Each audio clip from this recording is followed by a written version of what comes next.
Maayong gabi sa ato ang tanan mga kaigsuonan.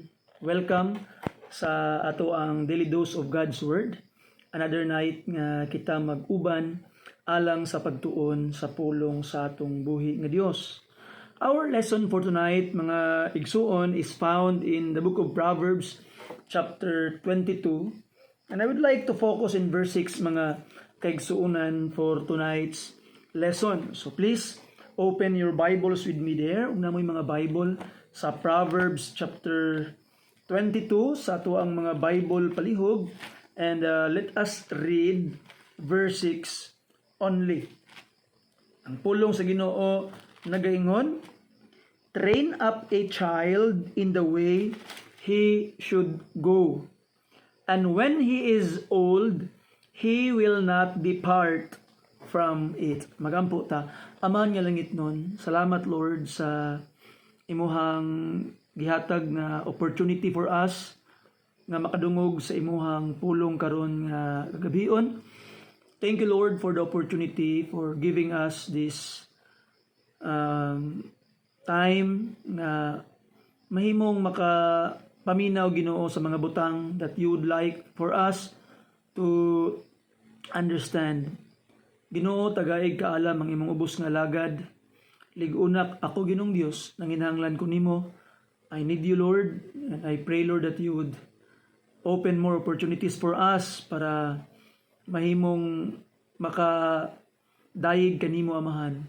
Pasaylo ami sa among mga sala. Liguna mi Ginong Dios, we need you. In Jesus' precious name, gipangayo na mo ang tanan. Amen and amen.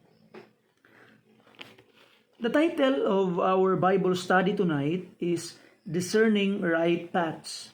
Discerning Right Paths sa ato ang mga daily bread.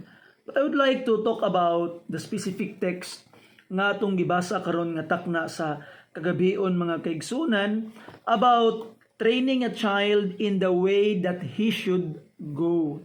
And the promise that the book of Proverbs said is, when he is old, he will not depart from it. Pero, kaning bersikulo mga kaigsunan is mostly misunderstood. Dagang panahon nga, dili ni siya masabot and dili ma-expound in the right way. Mauna nga, instead of being an encouragement and a blessing to a lot of Christians, nahimo na noon siyang discouragement and disappointment mga kaigsuonan. That's why we need to really understand these verses para atong mahibaw-an kung unsa ang iyang tama nga application. Muna nga delikado kayo ang pagtuon sa pulong sa Ginoo. Kung dili na to masabtan pag-ayo, kini kay mahimo kining mo resulta sa mga disappointment mga kaigsuonan kay you are claiming something nga wala gisaad sa Ginoo. So it will result to heartache, and most of the time mao ang gagsalig sa Ginoo. And well, in the first place, wala lang gyud nimo nasabtan kung unsa ang iyahang ginatudlo nga tama alang kanato. So first of all mga kaigsunan, let's discuss about children. So kay importante ang mga bata. According to the Bible, the Lord Jesus Christ Himself, importante kaayo ang mga kabataan. So, kids, mga bata, grabe ka-importante mga kaigsuonan. Dili gusto ang Ginoo nga naay usa ka bata nga malaglag. Well, if you would open your Bibles with me in the book of Matthew, mga kaigsuonan, abrihin ninyo ang inyong mga Bible ug natay mga anak. I hope that you would listen carefully in ining lesson because it's very very important. In the book of Matthew, atong abrihan ang atong mga Bible palihog in chapter 18. So first, let us read verse 4, mga verse 6 rather. Tanawa ang ingon sa pulong sa Ginoo. Matthew chapter 18 verse 6, but whoso shall offend one of these little one which believe in me, talking about the little ones, mga bata, it were better for him that a millstone were hung about his neck, and that he were drowned in the depths of the sea. Look at that. So inana ka importante ang bata sumala pa sa atong Ginoo mga kaigsuonan. Kay og naa kuno kay ma-offend nga bata nga nagatuo kang Ginoong Hesus, mas may pa daw nga gibutangan og millstone. Kanang millstone mga kaigsuonan mao na ang ginagamit panggaling at the time of the Lord Jesus Christ na dagkong mga bato. And I have tried to look at the internet, kana nga mga bato is murag maumao kadako sa ligid sa sakyanan, kanang gagmay nga mga auto or pick-up trucks. So inana kadako kani nga mga ligid piting bugata. So according to Christ, kung ma-offend kuno nimo ang usa ka bata nga nagtuo sa iyaha, mas maayo pa nga butangan og bato ang imong liog og ilabay ka sa tubig nga malumos ka. Basically, kung imuhang i-translate into our daily language, murag niingon si Ginoong Hesus basically nga mas may pang namatay ka na lang. Kay unsa may mahitabo sa imong butangag bato imong liog ilabay ka sa tubig, then you will eventually die. You see? So, inana ka delikado ang maka-offend og bata. No? And I really remind ang amo ang mga katawhan diri sa Kidapawan, mga Sunday school teacher, that we must do all our best alang sa mga kabataan in our children's ministry. Dili basta-basta nga magminister ka sa mga bata, mga kaigsoon, delikado kay na. You see, that's why we must by prayer and careful nga pagtudlo tarungon gyud. Kay delikado kayo ang children's ministry. According to Christ, mas maayo pang gibutangan og bato imong liog nga gilabay ka sa tubig. Look at verse 10. The Bible says, "Take heed that ye despise not one of these little ones, for I say unto you, that in heaven their angels do always behold the face of my Father which is in heaven." You see? Ato makita mga kaigsunan, there are angels that the Lord are gipabantay nining mga bata, and they're always reporting didto sa langit. So, dili basta-basta ang mga kabataan, mga kaigsunan. And it is not the will of the Father nga naay maimpirno nga mga bata. Look at this verse 14. "Even so it is not the will of your Father which is in heaven, that one of these little one should perish." So it is very, very important. So every child in the world is very important alang sa atong Ginoo mga kaigsuonan. That's why ang atong simbahan doing its best to have children's ministry. Ato gid nang gitagaan og dako kaayo nga pagpakabana ang children's ministry. Why? Because it is very, very important. Importante kayo mga bata alang sa atong master. We his follower must also deem it very, very important ang children's ministry. So now, let's go back sa ato ang teksto mga kaigsunan, now that we have established kung unsa di ay kaimportante kining mga kabataan. And ang mga ginikanan, kaimportante man di ay kaayo ang mga bata alang sa atong Ginoo. Kita nga mga Christian parents, kinahanglan pod nga ang atong pagpadako sa ilaha is tarong gyud, careful gyud mga kaigsuonan. And first, I don't claim to be expert on these things. Na ako'y duha ka anak mga kaigsuonan, and I do not claim to be expert on these things. Daghang panahon nga dili basta-basta ang parenting. And we praise and thank the Lord nga natay guide ang pulong sa Ginoo. So I will not be telling you things about my personal experience tonight. I will just open the Bible kung unsa ang ginasugo sa pulong sa Ginoo sa atua. Look at the biblical advices according to the book of Proverbs. Atong discuss unya ang chapter 22 verse 6 mga kaigsunan. I will explain what it really means. Importante kay na. But let us try to explore kung unsa ang giingon sa Proverbs mga kaigsunan. Let's begin in chapter 13 verse 24. Proverbs 13 sa verse 24 mga kaigsunan. Ingon pa ang pulong sa Ginoo, "He that spareth his rod hateth his son, but he that loveth him chasteneth him betimes." And look at that mga kaigsunan. So, in our time today, dili na pwedeng mamunal kag mga bata. Correcting children. But kung imong tanawon ang Bible mga kaigsunan, if you will spare your rod, you actually hate your son. But kung tinuod kang mahigugma niya, you will chasten him betimes. So what does it really mean? Now, akong klaruhon mga kaigsunan, wala nagpasabot ang pulong sa Ginoo that this rod is imo siyang kulatahon. Mabinlan nimo gawain kinabuhi. No. It only means the rod of correction. So, i-correct nimo ang imuhang anak. The Bible remind us nga dapat atong i-correct ang atong mga anak. Kinahanglan, if they will do some mistake, atong i-correct. Kabalo ka unsay sipyat sa mga parents karon, pag magbinugoy ang ilang mga anak, ilang katawan, aloy kabugoy gid nimo, oy kabugoy gid nimo. And they will end up thinking what they are doing is right because they receive praises. You see? So we must tell them nga dili mao ang ilang ginabuhat. You see? And that is you are actually hating them. Tanawa ang mga bata karon mga kaigsunan, testimony from teachers. Kabalo ka unsa ang testimony from teachers sa diri sa simbahan, daghan kaayo og mga teachers nga mga members sa church. And I often hear them nga abi bitaw nimo pastor no, lahi ra kay mga bata karon compared kani adtong among ginatudluan. And they are in the position to say it nga naman there are already hundreds if not thousands nga children nga nangagi sa ilahang mga kamot. And they can compare certainly ang mga bata kaniadtong mga bata karon. And accordingly ang mga bata karon often entitled, di na kay maminaw, di na kaayo mahadlok, ug dili na kaayo ga-honor sa ilahang mga authority as teachers. You see? And it is a big problem mga kaigsuunan. Nga ato makit-an nga most of the time nga ang disiplina sa mga bata Facebook na lang og YouTube.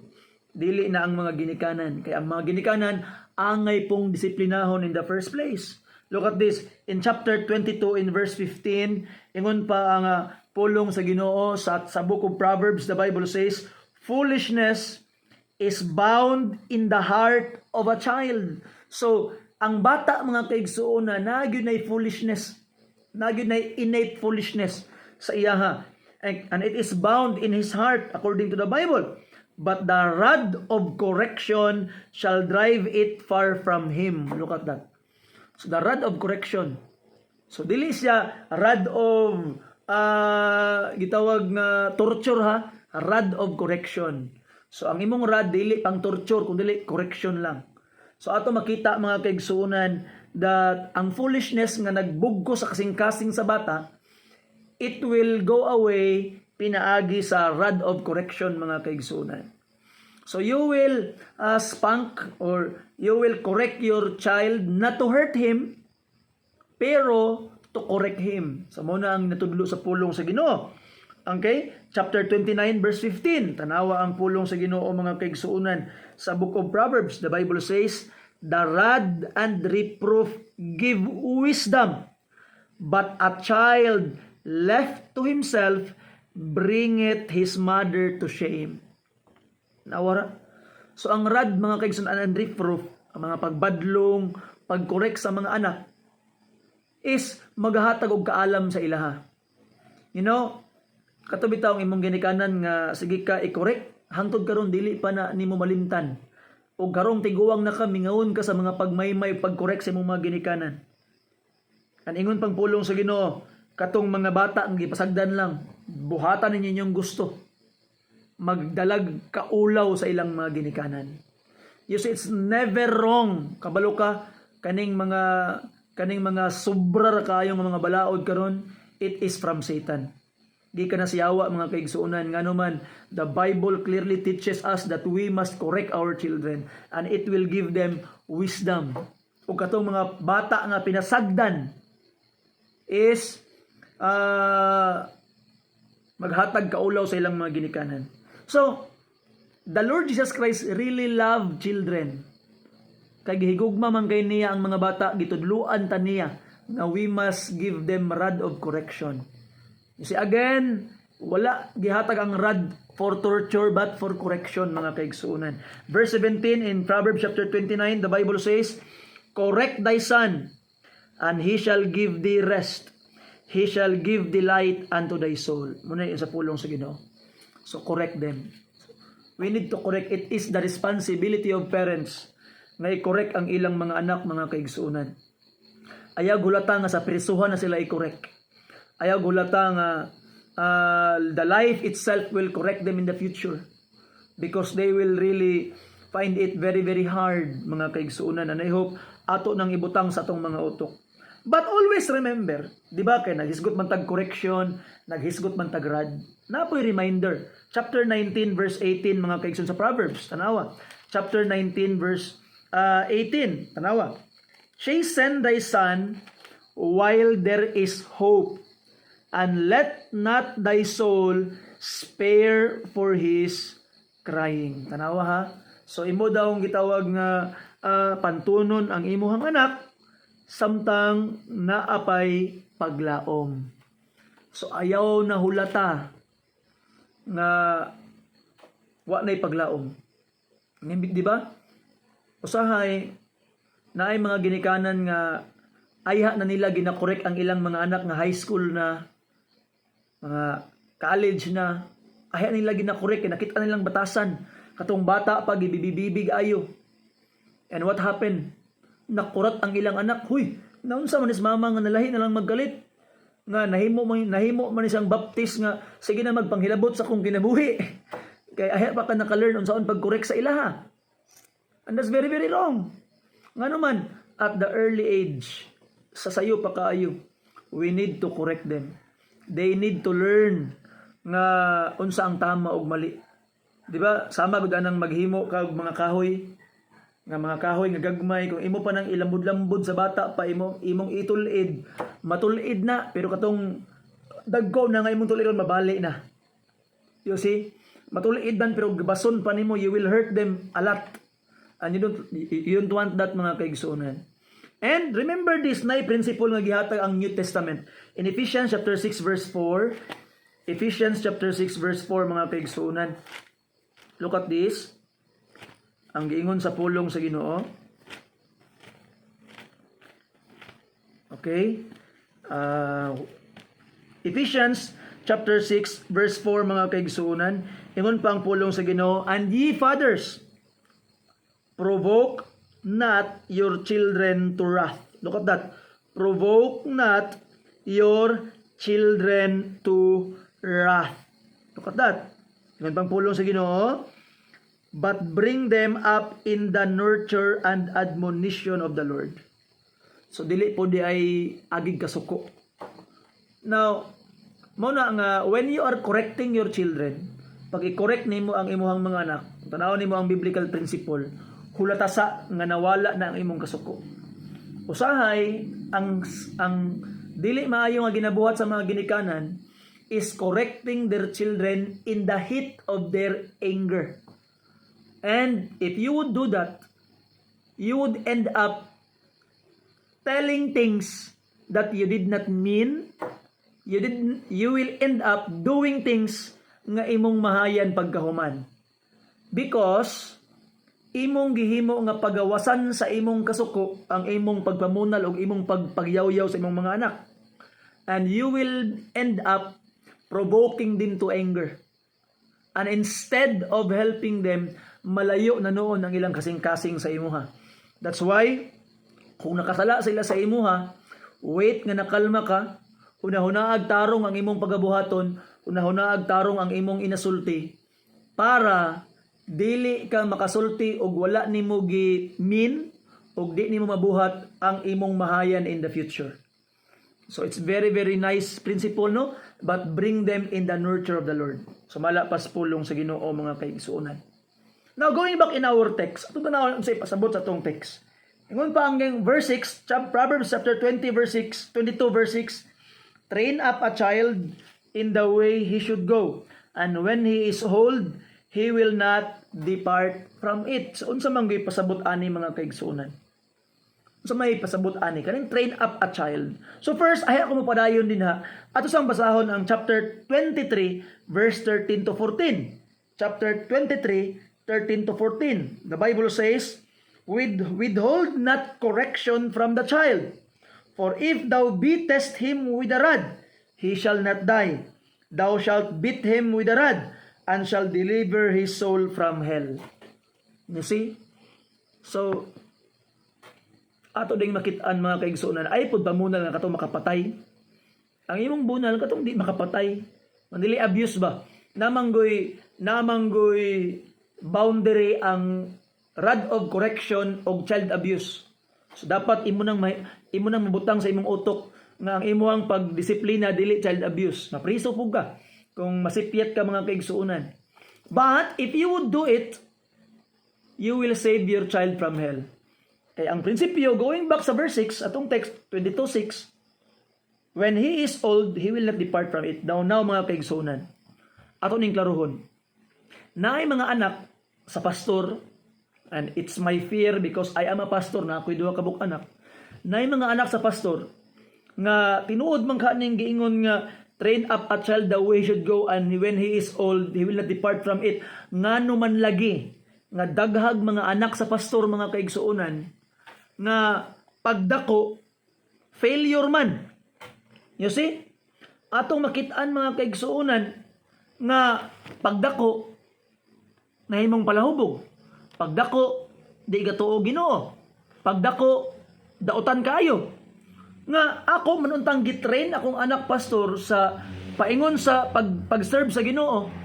Ngano man nga pagdako nibiya man. As soon as nakatrabaho, nibiya naman. Now mga kaigsuonan, there are a lot of principle nga atong ibutang sa utok. Mga ginikanan, number 1, you must create an environment sa imong panimalay kung diin ang imong mga anak maka-open sa ilang mga emotion. You must create an environment nga ganahan sila mo pauli. Ayaw pag-create og environment nga ang ilang madungog puros yaw-yaw. Ayaw pag-create og environment nga ilang madungog puros problema, puros kasaba, puros bunal. Nganuman, pag makatrabaho na, sultian di ka, maningkamot na nga makalain, kay gikapuy nagpuyo sa imong balay. You see? So again, we must create an environment that they can open their emotions, they can say things, they can share their feelings, their problems, nga they are accepted. Mao na tong i-create nga environment atubangan sa alang sa atong mga anak, mga kaigsuonan. And kanang giingon sa pulong sa Ginoo diri nga train up a child the way he should go, wala nag-ingon ang pulong sa Ginoo nga ikaw magbuot sa ilaha. Ang pasabot ani mga kaigsuonan, train up a child according to his way or according to his inclination. So unsay pasabot ana kay wala man ta nagtuo og behavioral determinism or environmental predestination. Wala man ta nagtuoan nang kung imo siyang gitagaan og good environment ay sure gyud nga matarong siya no. You see, dili na sa mao mga kaigsuonan. So ang gipasabot sa pulong sa Ginoo diri, in the way he should go, meaning katong iyang inclination. So unsay pasabot ana? Let's say for example, ang imong anak, ang iyang dream is mahimo gyud siyang engineer. Nga mingon ka, hoy nak, walay engineer sa tong pamilya. Kinahanglan ka magdoktor. Di ko mosugot nga mag-engineer ka. Kinahanglan magdoktor gyud ka. Inana imong gisulti sa iya. So, napugos siya. Kay dili he should go. Iyang inclination ang imong gisupport sa iya. Ang imong gidirect sa iya katong you want him to go. Dili katong iyang inclination. So unsa may nahitabo?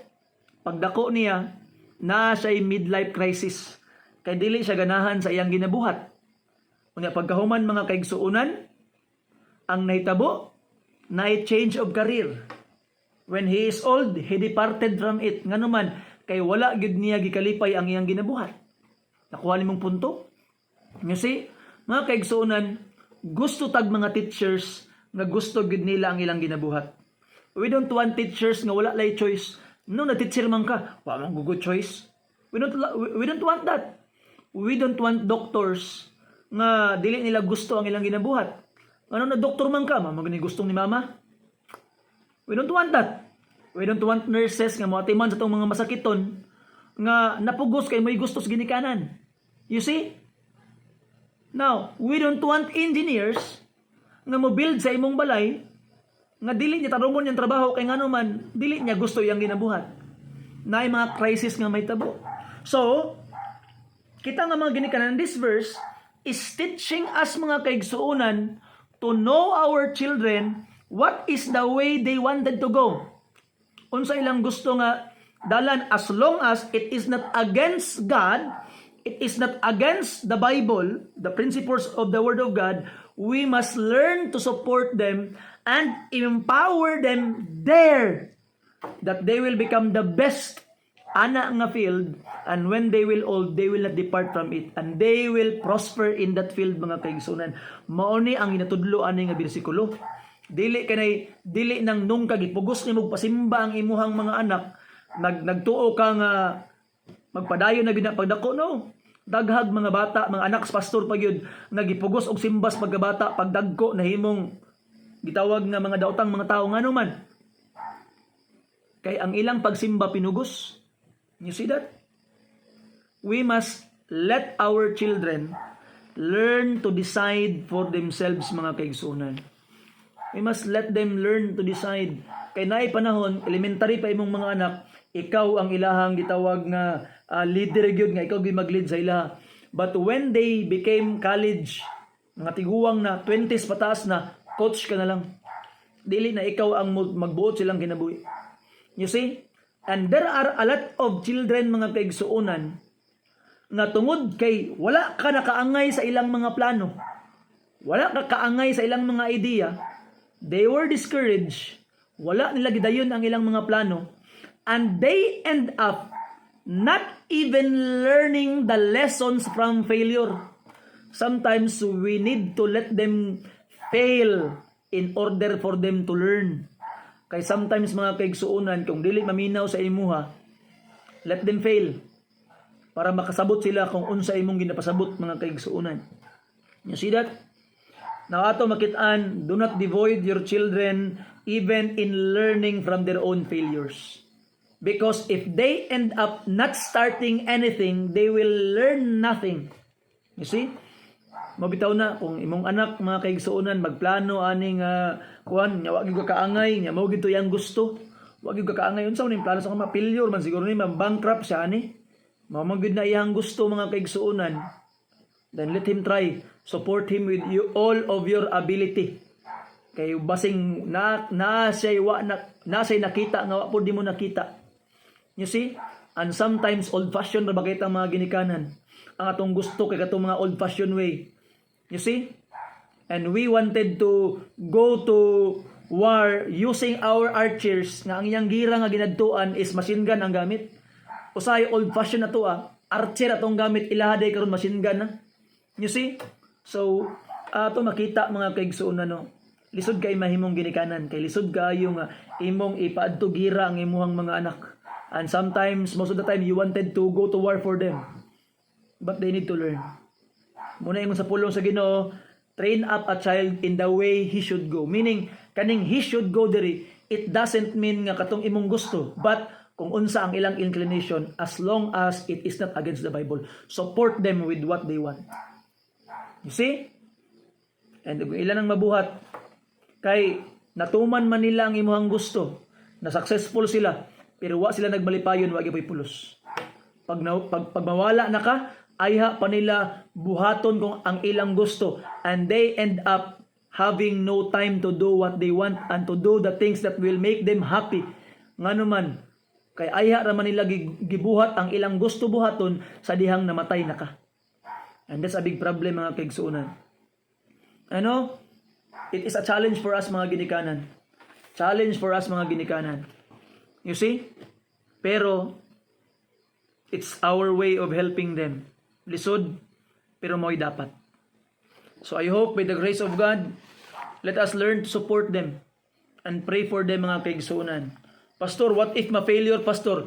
Always be there to pick them up kung ma-failure mga kaigsuunan. Failure is not death. You see? Failure is not death. But let them try their own. Kay mo lang na ipamaagi para maka-learn sila mga kaigsuunan. Kay wala ka perminti nga maoy mugabay sa ilaha. You see? And I hope by the grace of God, maginampuay ta. Importante kayo ang mga ginikanan nga matrain ayo ang mga anak. Importante kayo mga anak, maginampuay gid ta mga kaigsuunan. I ask you to pray for me as I raise my children. And I will pray for you as you raise your children. Salamat sa inyong pagpaminaw. I hope nga nahimong reminder ang pulong sa Ginoo karon o nahimong blessing sa ato ang magampo. Tama nga langit nun. Salamat Lord sa imong dakong gugmag kaayo alang kanamo. Bless our lesson tonight. Ikaw magalig-on kanamo amahan. Maghatag kanamo kadaugan as we continue to serve you. Ikaw na bahala sa mo Lord. Pasailo ami sa mong mga sala. Sa ngalan lamang ni Jesus Christ, gipangayo na mong tanan. Amen and amen. Thank you and God bless you.